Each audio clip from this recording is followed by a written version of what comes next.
Juntos mais uma vez para os nossos estudos das obras de André Luiz e Chico Xavier.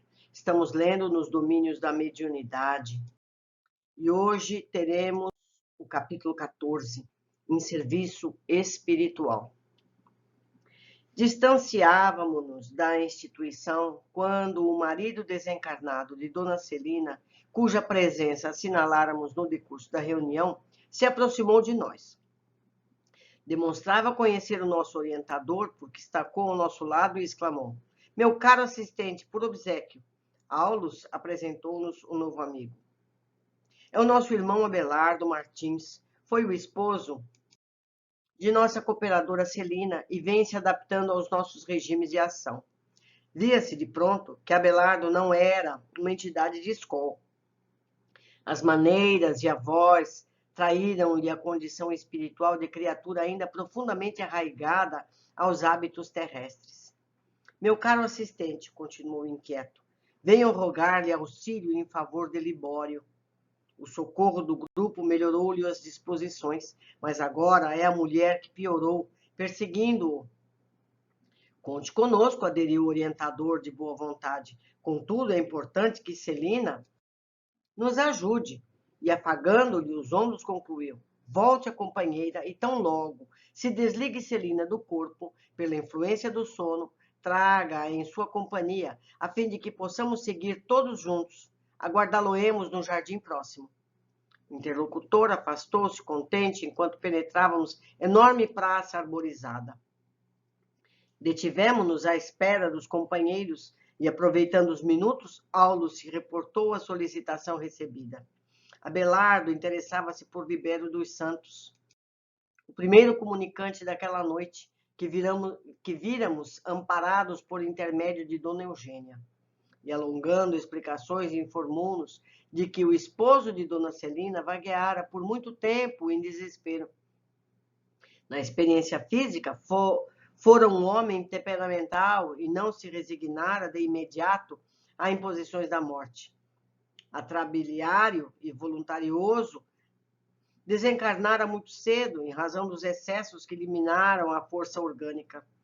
Tentou em vão obsidiar a esposa, cujo concurso reclamava a qual lhe fora simples serva. Reconhecendo-se incapaz de vampirizá-la, excursionou alguns anos no domínio das sombras, entre espíritos rebelados e irreverentes, até que as orações da companheira, coadjuvadas pela intercessão de muitos amigos, conseguiram demovê-lo. Curvara-se, enfim, à evidência dos fatos. Reconheceu a impropriedade da intemperança mental em que se comprazia e, depois de convenientemente preparado pela assistência do grupo de amigos que acabáramos de deixar, foi admitido numa organização socorrista, em que passou a servir como vigilante de irmãos desequilibrados. Tão logo o assistente completou a rápida biografia, Hilário considerou curioso. O contato com Abelardo suscita indagações interessantes. Continuará ele, porventura, em comunhão com a esposa? Sim, elucidou o orientador. O amor entre ambos tem profundas raízes no pretérito. Apesar da diferença em que se exprimem, por que não? Acaso o Pai Celestial deixa de amar-nos tão somente não obstante as falhas com que pautamos ainda a vida que nos é própria? Já pensou? Realmente, concordou meu colega um tanto desapontado, esse argumento é indiscutível. Entretanto, Abelardo religou-se à esposa, à mulher? Perfeitamente, nela encontra valioso incentivo ao trabalho de autorrecuperação em que estagia. Mas na posição de espírito desencarnado, chega a partilhar-lhe o templo doméstico? Tanto quanto lhe é possível, por haver descido consideravelmente a indisciplina e a perturbação, ainda sofre as consequências desagradáveis do desequilíbrio a que se rendeu. E por esse motivo, o lar terreno, com a ternura da esposa, é o maior paraíso que poderá receber por enquanto. Diariamente se entrega ao serviço árduo na obra assistencial em favor de companheiros ensandecidos. mas descansa, sempre que oportuno, no jardim familiar, ao lado da companheira. Uma vez por semana, acompanha-lhe o culto íntimo de oração. É-lhe firme associado nas tarefas mediúnicas e todas as noites em que se sentem favorecidos pelas circunstâncias, consagram-se ambos ao trabalho de auxílio aos doentes. Não foram apenas cônjuges, conforme as disposições da carne. São infinitamente amigos e Abelardo agora procura aproveitar o tempo a benefício do seu reajuste, sonhando receber a esposa com novos títulos de elevação quando Celina for novamente trazida à pátria espiritual. Isso, porém, é comum? A separação dos casais é apenas imaginária? Um caso não faz a regra, ponderou o assistente bem-humorado. Onde não prevalecerem as afinidades do sentimento, o matrimônio terrestre é um serviço redentor e nada mais. Na maioria das situações, a morte do corpo somente ratifica uma separação que já existia na experiência vulgar. Nesses casos, o cônjuge que abandona o envoltório físico se retira da prova a que se submeteu à maneira do devedor que atingiu a paz do resgate. Todavia, quando os laços da alma sobrepairam as emoções da jornada humana, ainda mesmo que surja um segundo casamento, para o cônjuge que se demora no mundo, a comunhão espiritual continua, sublime em doce e constante permuta de vibrações e pensamentos. Hilário refletiu alguns momentos e conjecturou. A travessia pelo túmulo impõe efetivamente ao espírito singulares modificações. Cada viajor em sua estrada, cada coração com seu problema. Bem-aventurados os que se renovam para o bem, exclamou Aulo satisfeito. O verdadeiro amor é a sublimação em marcha, através da renúncia. Quem não puder ceder a favor da alegria da criatura amada, sem dúvida saberá querer com entusiasmo e carinho, mas não saberá coroar-lhe com glória do amor puro. Depois da morte, habitualmente, aprendemos no sacrifício dos próprios sonhos a ciência de amar, não segundo nossos desejos, mas de conformidade com a lei do Senhor. Mães obrigadas a entregar os filhinhos a provas de que necessitam, pais que vêm compelidos a renovar projetos de proteção à família, esposas constrangidas a entregar os maridos às outras armas irmãs, esposos que são impelidos a aceitar a colaboração das segundas núpcias no lar de que foram desalojados. Tudo isso encontramos na vizinhança da terra. A morte é uma intimação ao entendimento fraternal. Enquanto lhe não aceitarmos o desafio, o sofrimento é o nosso quinhão. E com largo sorriso ajuntou. Quando o amor não sabe dividir-se, a felicidade não consegue multiplicar-se. Frase simples que explica tudo. A conversação prosseguia valiosa e animada quando Abelardo e Celina chegaram até nós. Vinham reconfortados e felizes. Em companhia da esposa, o novo amigo parecia mais leve e radiante, como se lhe absorvesse vitalidade e alegria. Notei que Hilário, pela expressão fisionômica, trazia consigo um novo mundo de indagações a exteriorizar. Contudo, Aulo os advertiu. Sigamos. É necessário agir com presteza. A breve tempo, penetramos nebulosa região dentro da noite. Os astros desapareceram a nossos olhos. Tive a impressão de que o piche gaseificado era o elemento preponderante daquele ambiente. Piche, para os brasileiros, é a substância que faz estradas, certo? Betume, coisa do tipo.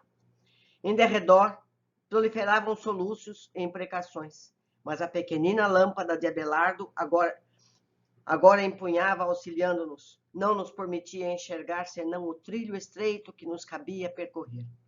Findos alguns minutos de marcha, atingimos uma construção mal iluminada, em que vários enfermos se demoravam, sob assistência de enfermeiros atenciosos. Entramos. Aulo explicou que estávamos ali diante de um hospital de emergência, dos muitos que se estendem nas regiões purgatoriais. Tudo pobreza, necessidade e sofrimento. Este é meu templo atual de trabalho, disse-nos Abelardo, orgulhoso de ser ali uma peça importante na máquina de serviço. O irmão Justino, diretor da instituição, veio até nós e cumprimentou-nos. Pediu escusas por não lhe ser possível acompanhar-nos. A casa jazia repleta de psicopatas desencarnados e não poderia, dessa forma, deter-se naquele momento. Deu-nos, porém, permissão para agir com plena liberdade. A desarmonia era efetivamente tão grande no local que não pude sopitar meu espanto. Como cogitar de reajuste num meio atormentado quanto aquele? O assistente, contudo, amparou-me, aclarando. Importa reconhecer que este pouso é um refúgio para desesperados. Segundo a reação que apresentam, são conduzidos de pronto a estabelecimentos de recuperação positiva ou regressam às linhas de aflição de que procedem. Aqui apenas atravessa um pequeno estágio de recuperação. É uma triagem rápida. Alcançáramos o leito simples, em que Libério, de olhar esgazeado, se mostrava distante de qualquer interesse pela nossa presença. Enxergava-nos impassível. Exibia o semblante dos loucos quando transfigurados por ocultas flagelações. Um dos guardas veio até nós e comunicou a Abelardo que o doente trazido à internação denotava crescente angústia. Aulus auscultou-a paternalmente e em seguida informou. O pensamento da irmã encarnada, que o nosso amigo vampiriza, está presente nele, atormentando-o. Acham-se ambos sintonizados na mesma onda. É um caso de perseguição recíproca. Os benefícios recolhidos no grupo estão agora eclipsados pelas sugestões arremessadas de longe. Nós vamos voltar a esse comentário no fim. Temos, então, aqui, aleguei, um símile perfeito do que verificamos comumente na Terra, nos setores da mediunidade torturada. Médiuns existem que, aliviados dos vexames que recebem por parte de entidades inferiores, depressa como que lhes reclamam a presença, religando-se a elas automaticamente, embora o nosso mais sadio propósito de libertá-los. Sim, aprovou o orientador, enquanto não lhes modificamos as disposições espirituais, favorecendo-lhes a criação de novos pensamentos, jazem no regime de escravidão mútua, em que obsessores e obsidiados se nutrem das emanações uns dos outros. Temem a separação pelos hábitos cristalizados em que se associam, segundo os princípios da afinidade, e daí surgem os impedimentos para a dupla recuperação que lhes desejamos. O doente fizera-se mais angustiado, mais pálido, parecia registrar uma tempestade interior pavorosa e incoercível. Tudo indica a vizinhança da irmã que se lhe apoderou da mente. Nosso companheiro se revela mais dominado, mais aflito. Essa irmã é encarnada. Mal acabara o orientador de formular o seu prognóstico e a pobre mulher, desligada do corpo físico pela atuação do sono, apareceu à nossa frente reclamando feroz. Libório, Libório, por que te ausentaste? Não me abandones, regressemos para nossa casa. Atende, atende.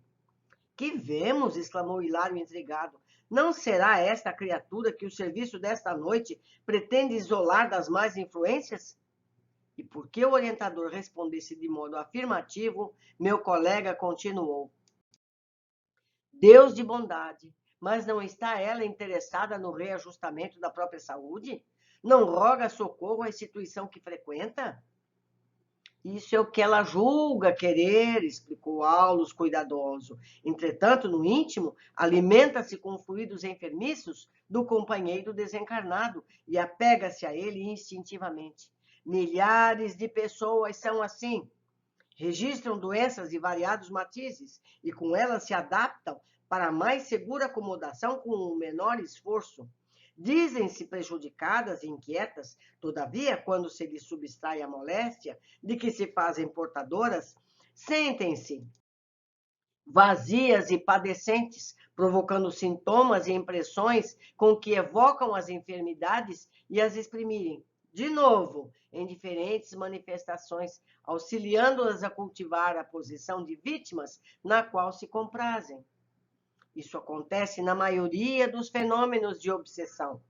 Encarnados e desencarnados se prendem uns aos outros sobre vigorosa fascinação mútua, até que o centro de vida mental se lhes altere. E por esse motivo, que em muitas ocasiões as dores maiores são chamadas a funcionar sobre as dores menores, com o objetivo de acordar as almas viciadas nesse gênero de trocas inferiores. A esse tempo, a recém-chegada conseguira abeirar-se mais intimamente de Libório, que passou a demonstrar visível satisfação. Sorria ele agora, à maneira de uma criança contente. Identificando, porém, a presença de Dona Celina, a infeliz bradou colérica: quem é essa mulher? Dize, dize! Nossa abnegada amiga avançou para ela com simplicidade e implorou: minha irmã, acalme-se. Libório está fatigado, enfermo. Ajudemo-lo a repousar.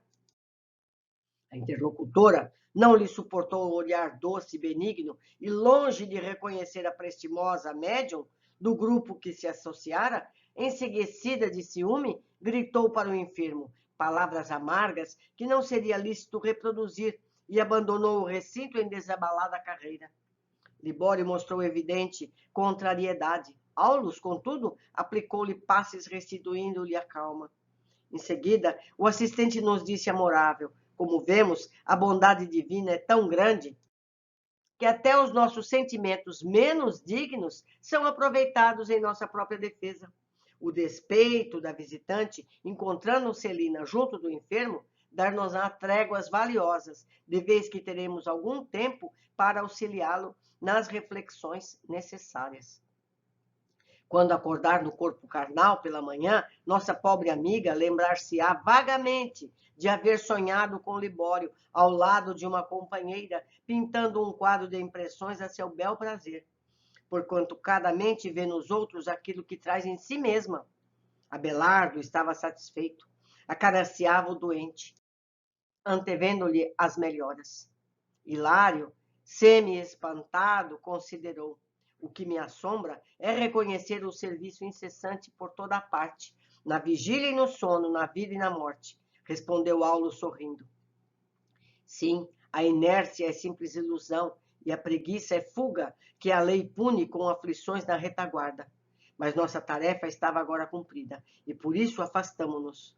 Daí a minutos, despedindo-nos, prometeu o assistente reencontrar-nos para a continuidade de nossas observações da noite seguinte. Viu que interessante? É um caso comum. Por isso que certas pessoas obsediadas não se resolvem nunca, porque ela se compraz nisso. Ela não tem consciência desse fato. Mas assim que ela desvencilha do corpo físico durante a noite, já corre fazer essa situação. Eu tenho lido outros casos semelhantes. Provavelmente nós vamos encontrar em obras adiante. Vamos às observações. Abelardo, esposo falecido de Celina, foi bastante temperamental em vida. Depois de desencarnado, incomodou um tanto, mas Celina o manteve à distância saudável, até que se equilibrou o suficiente, sendo agora um colaborador iniciante. Diariamente se entrega ao serviço árduo na obra assistencial em favor de companheiros ensandecidos. Mas descansa, sempre que oportuno, no jardim familiar, ao lado da companheira. Ou seja, tem uma rotina de trabalho na crosta, apesar de desencarnado. Então, a gente percebe que não existem regras fixas. Alguns desencarnam e vão para o umbral, outros desencarnam e vão para a colônia, outros desencarnam e ficam infernando as pessoas, outros desencarnam e vão trabalhar na própria crosta. E outra observação aqui interessante, ele tentou importunar a própria esposa. A esposa não deu brecha para isso. Ela tem equilíbrio mental, espiritual, emocional. Então, transformou esse marido que foi lá para obsediá-la em um trabalhador. Sempre podemos transformar as situações para melhor. Cabe a cada um de nós optar pela forma de agir e pensar. 2. Vimos em capítulos anteriores o caso de Libério e da jovem, que chegou transtornada e foi atendida na casa espírita. O pensamento da irmã encarnada, que o nosso amigo vampiriza, está presente nele, atormentando-o. Acham-se ambos sintonizados na mesma onda. É um caso de perseguição recíproca. Os benefícios colhidos no grupo estão agora eclipsados pelas sugestões arremessadas de longe. Muitos casos obsessivos ocorrem por atração mútua, o que agrava a possibilidade de solução. Já comentamos a respeito agora há pouco, mas é de se pensar em cada novo caso que encontramos. O que se trata? 3. O orientador explica que, assim como os casos de ligações espirituais, há pessoas que, quando se lhes subtrai a moléstia de que se fazem portadoras, sentem-se vazias e padecentes, provocando sintomas e impressões com que evocam as enfermidades a se exprimirem de novo em diferentes manifestações, auxiliando-as a cultivar a posição de vítimas na qual se comprazem. Então, são aquelas pessoas que não estão nunca curadas. Faz a cirurgia, faz o tratamento, mas tem sempre uma coisa recorrente. Quando não dizem que é a cirurgia que está fazendo ela doente. Nós todos conhecemos, não é? É assim. Pessoas dependentes de padecimentos físicos acabam criando novas doenças depois de cada cura, pois a posição de vítimas desagrada. É uma forma de chamar a atenção. A gente percebe um comportamento similar em crianças, que provocam situações para que chamar a atenção dos adultos, que costumam não ter tempo para essas crianças. Se elas não conseguem por padecimentos, conseguem por malcriações, por artes, por atividades, atitudes negativas para atrair a atenção do familiar. Só querem carinho. Precisamos ver cada caso o que se trata, porque os adultos muitas vezes se comportam como as crianças. Um abraço muito forte, eu aguardo de vocês os comentários a respeito, tragam conhecimento de vocês, vamos trocar, vamos crescer juntos. Um abraço, até o próximo capítulo.